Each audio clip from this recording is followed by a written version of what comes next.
আসসালামু আলাইকুম, welcome to পাচমিশালি রান্নাঘর।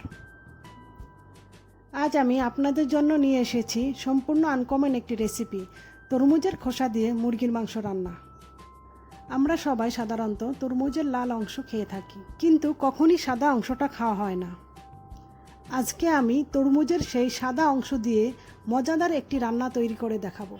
আপনারা যারা আমার এই ইউটিউব চ্যানেলটি এখনও সাবস্ক্রাইব করেননি তারা এখনই সাবস্ক্রাইব করুন ও পাশে থাকা বেল আইকনে প্রেস করুন এবং আমার ফেসবুক পেজ পাচমিশালি রান্নাঘর ফলো করুন। রান্না করার জন্যে প্রথমে তরমুজের সাদা অংশটা আলাদা করে ফেলতে হবে, সেখান থেকে সবুজ খোসাটি ছাড়িয়ে নিতে হবে।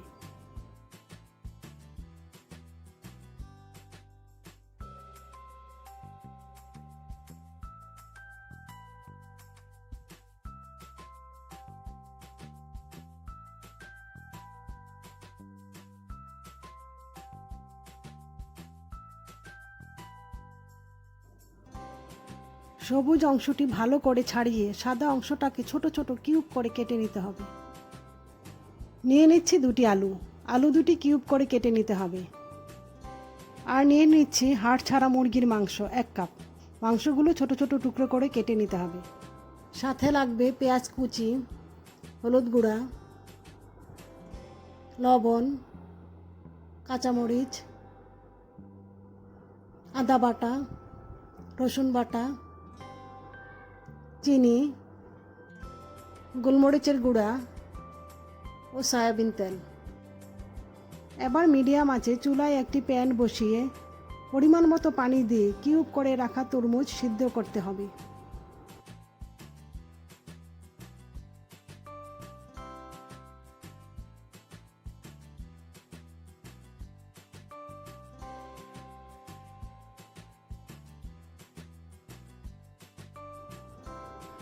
দিয়ে দিচ্ছি 1 চা চামচ লবণ। ঢাকনা দিয়ে 10 মিনিটের জন্য সিদ্ধ করে নিচ্ছি।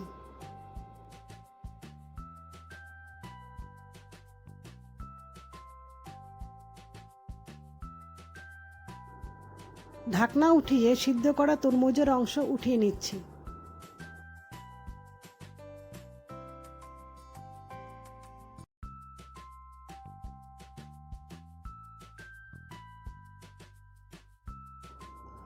এবার আরেকটি প্যান চুলায় বসিয়ে 2 টেবিল চামচ তেল গরম করে তাতে দিয়ে দিচ্ছি 1 কাপ পেঁয়াজ কুচি,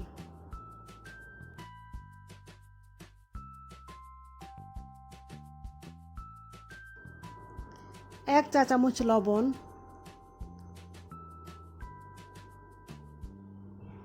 1 চা চামচ আদা বাটা, 1 চা চামচ রসুন বাটা,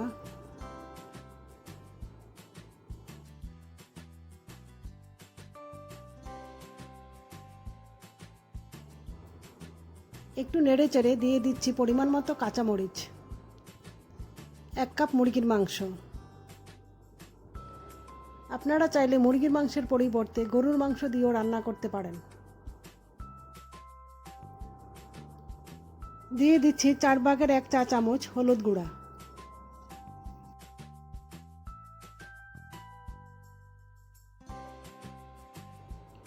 মুরগির মাংস কষানোর পর দিয়ে দিচ্ছি সিদ্ধ করে রাখা তরমুজের অংশগুলো।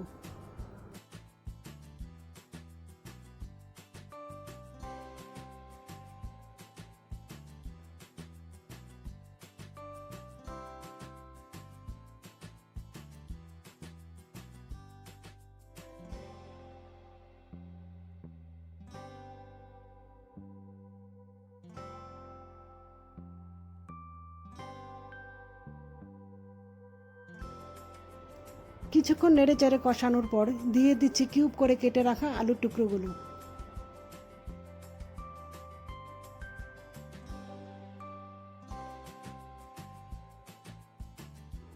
দিয়ে দিচ্ছি পরিমাণ মতো পানি।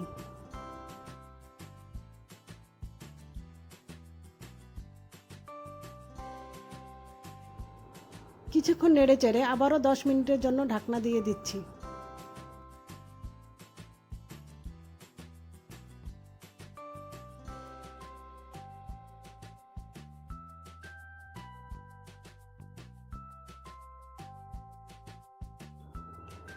ঢাকনা উঠিয়ে সিদ্ধ হওয়ার পর নাড়তে নাড়তে তরকারি যখন মাখো মাখো হয়ে আসবে তখনই বুঝতে হবে রান্নাটি সম্পন্ন হয়েছে।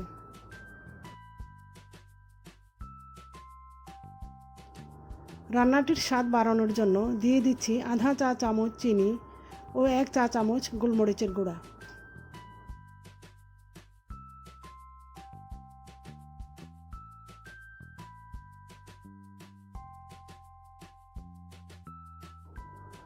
হয়ে গেল তরমুজের ফালানো অংশ দিয়ে অসাধারণ একটি রেসিপি। অবশ্যই আপনারা বাসায় ট্রাই করবেন।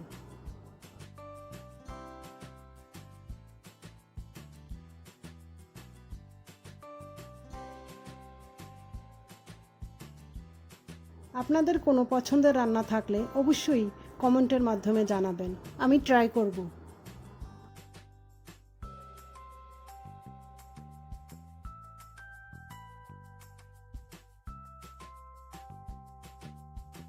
আমার এই রেসিপিটি যদি আপনাদের ভালো লেগে থাকে তাহলে লাইক, কমেন্ট, শেয়ার এবং সাবস্ক্রাইব করে পাশে থাকুন।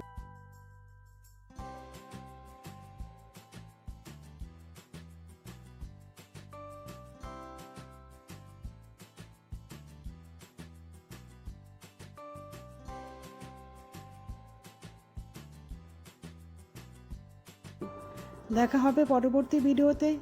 ধন্যবাদ সবাইকে। আল্লাহ হাফেজ।